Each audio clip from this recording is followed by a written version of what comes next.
Bonjour à tous. Donc, comme je l'ai dit dans la précédente vidéo, je vais vous montrer comment réparer cette erreur de décentrement de perçage. Et ça va être une bonne occasion de voir comment utiliser l'historique de Fusion 360. Mais avant, je vais vous montrer. Là, j'étais donc sur, comment dire, je vais le fermer, sur le panneau de données. Ah ben, ça reste ouvert. Voilà. Donc, je sais, vous avez sûrement remarqué, lorsque vous sauvez votre projet ou votre conception dans Fusion 360, à chaque fois, il vous met un numéro de version supérieur, différent. Alors là, justement, je veux m'en servir parce que, bien sûr, j'ai testé pour moi la façon de réparer proprement cette erreur. Mais là, je veux partir du moment où c'était pas encore fait. Ici, on clique sur version et ça fait donc apparaître les dernières versions, mais vous pouvez les voir toutes si vous le souhaitez. Et pour identifier les versions, où normalement il met automatiquement user saved ou rien du tout éventuellement. Là j'ai indiqué que je sauvais avant de réparer le problème. Et donc je vais utiliser cette petite flèche vers le haut pour promouvoir cette version de façon à ce qu'elle devienne la dernière. Alors, elle ne change pas de place, il va simplement créer une version 17 qui est la même que la 15. Hein. Et donc, si j'ouvre maintenant, ce que je vais ouvrir, c'est la version 17. Non, voilà. Et maintenant, je l'ouvre.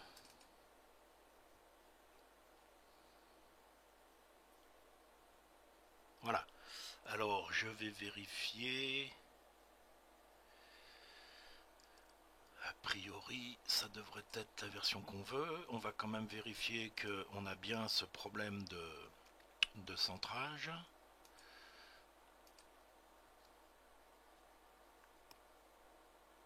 Alors, oui, c'est bien la version avec un problème. D'accord.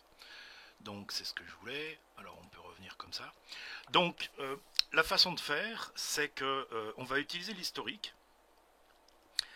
Euh, Parce que, alors, ce type de problème peut venir de, on va dire, deux choses principalement. Soit lorsque j'ai fait le trou, euh, attendez, on va quand même cacher ça, on n'en a pas la peine, on n'en a pas besoin, pardon. Soit lorsque j'ai effectué mon percement, euh, j'ai décentré, c'est-à-dire que mon trou n'est pas correctement centré sur le trou principal du boulon, soit c'est au niveau du croquis qu'il y a eu une erreur. Et donc ça a fait que mes trous sont décentrés. Alors, on va faire revenir le curseur au niveau des trous. Alors, normalement, le second trou, non, c'est pas celui-là. Ce que je veux, c'est le trou, pardon. Voilà, celui-là. Alors, je peux cliquer dessus. C'est un clic droit et ensuite Edit Feature. Donc pour voir si éventuellement il n'est pas centré convenablement, mais bon, visiblement il n'y a aucun problème, il est bien en place, il est bien centré, c'est pas lui l'erreur. Je peux vérifier le premier trou qui est ici.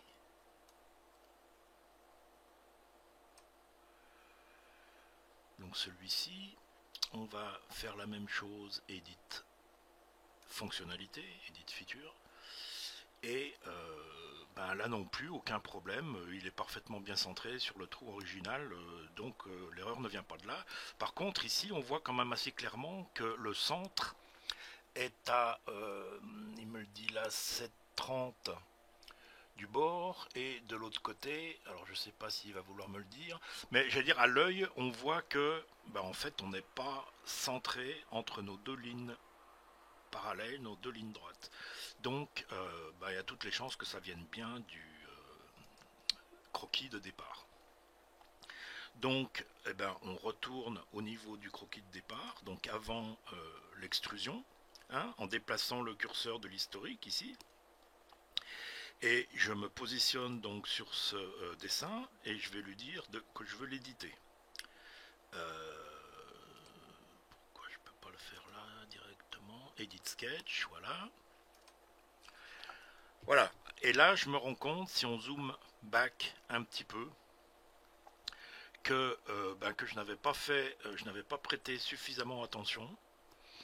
Mais lorsque j'ai redimensionné, hein, puisque si vous vous souvenez, au départ on était à 86, on est passé à 96, eh bien je n'ai pas fait suffisamment attention, mais ma ligne de construction ici n'est pas exactement parallèle avec les lignes de, enfin les côtés de mon rectangle.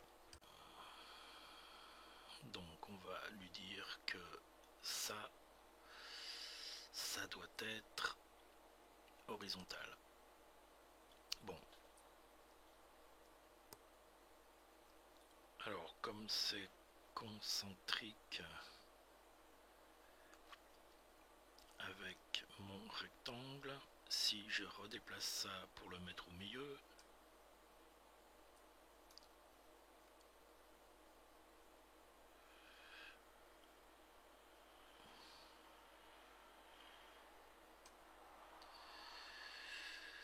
donc là, a priori, ça devrait être bon. On va aller vérifier en créant des lignes de construction. Puis là, j'ai la forme. Ouais, c'est un peu bizarre tout ça. Je vais aller créer des lignes entre le centre du cercle ici et l'extrémité ici. Et là, il faut que ça fasse... Alors, on va refaire la même chose. Ici. Et là.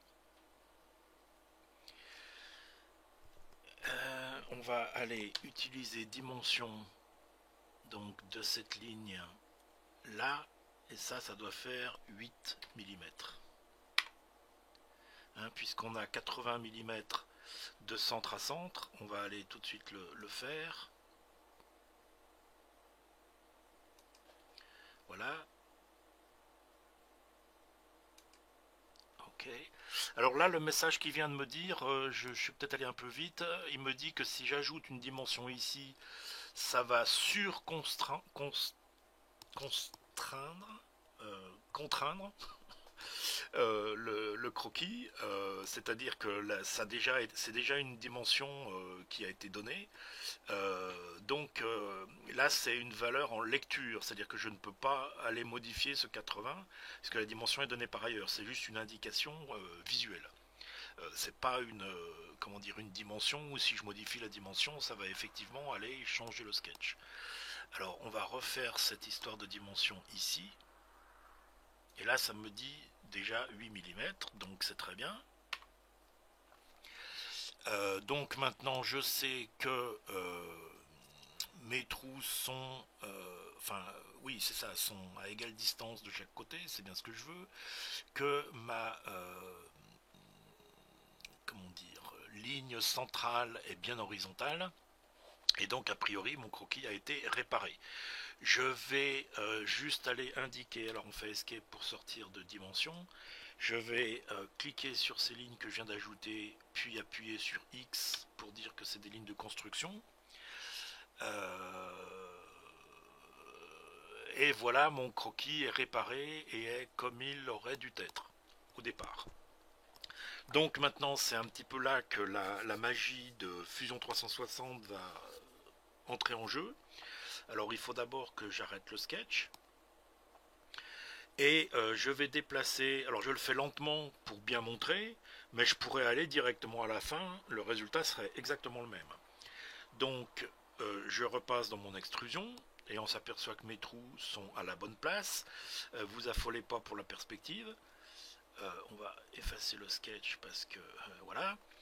On va aller refaire le premier trou qu'on a fait ici pour la tête de boulon, et on s'aperçoit que c'est bien en place.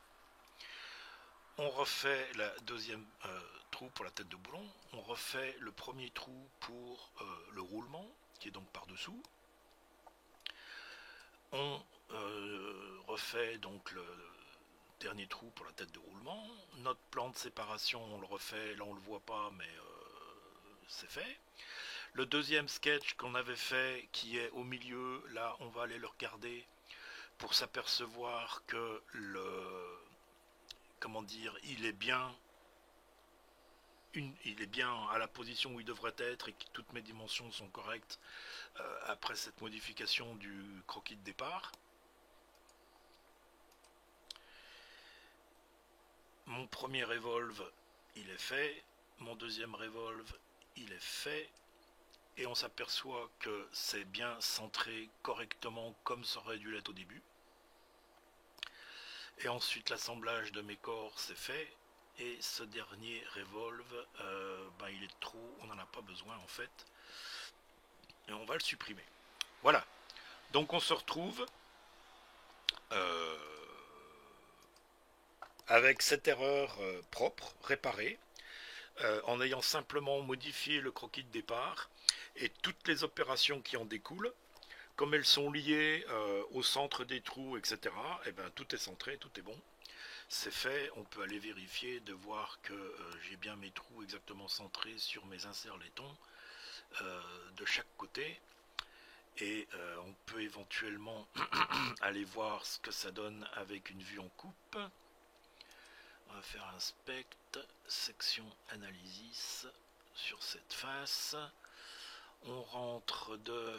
on est à 16 d'épaisseur, on devrait rentrer de 8 pour se trouver au diamètre si je ne me trompe pas.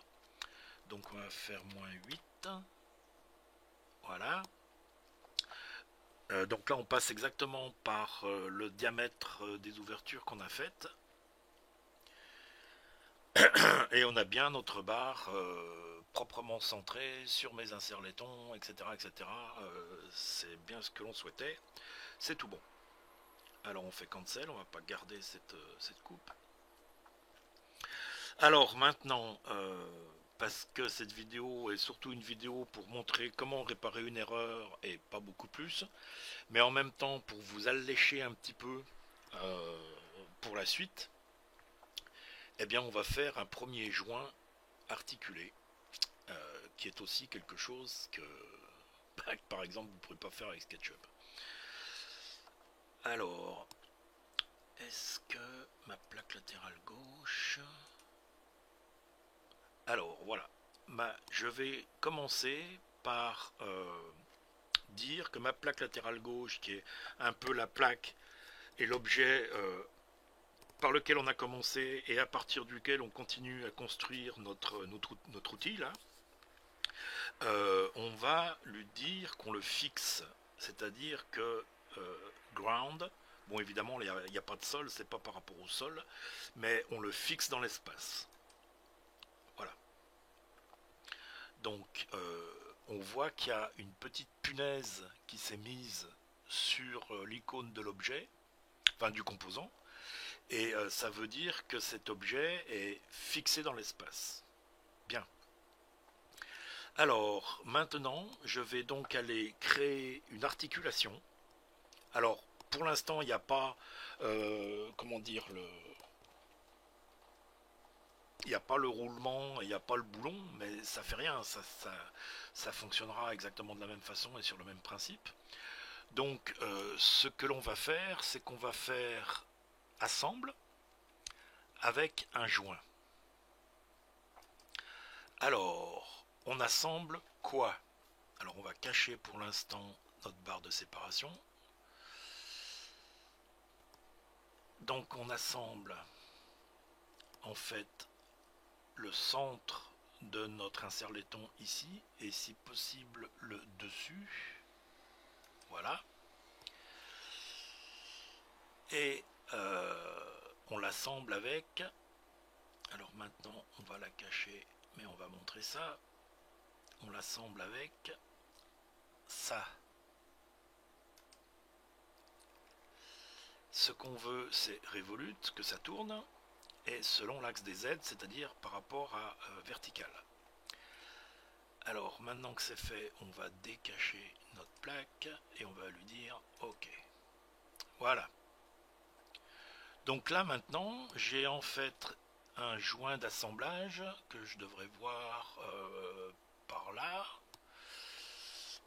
entre donc notre plaque et notre barre de séparation. Et normalement, si je ne me suis pas trompé, eh ben je me suis trompé. Ah, mais oui, bien sûr. Alors ça, c'est ma bêtise. Bon, ok. Excusez-moi, mais du coup, bah, vous voyez aussi ce qu'il faut pas faire. Peut-être un peu trop, mais... Alors, erreur de ma part, j'ai groundé ça.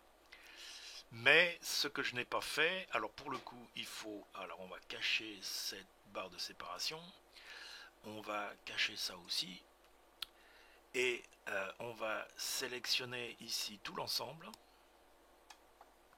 voilà, et on va lui dire assemble, rigid group. Ça veut dire que mon volume de cette plaque plus les deux inserts sont en fait assemblés de manière rigide. Ce qui est complètement logique.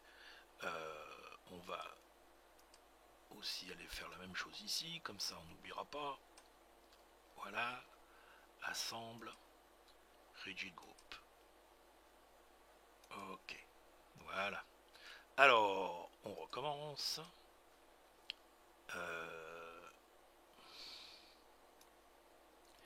Et maintenant, on a bien ce que je voulais vous montrer. Mais bon, voilà, je suis un peu idiot.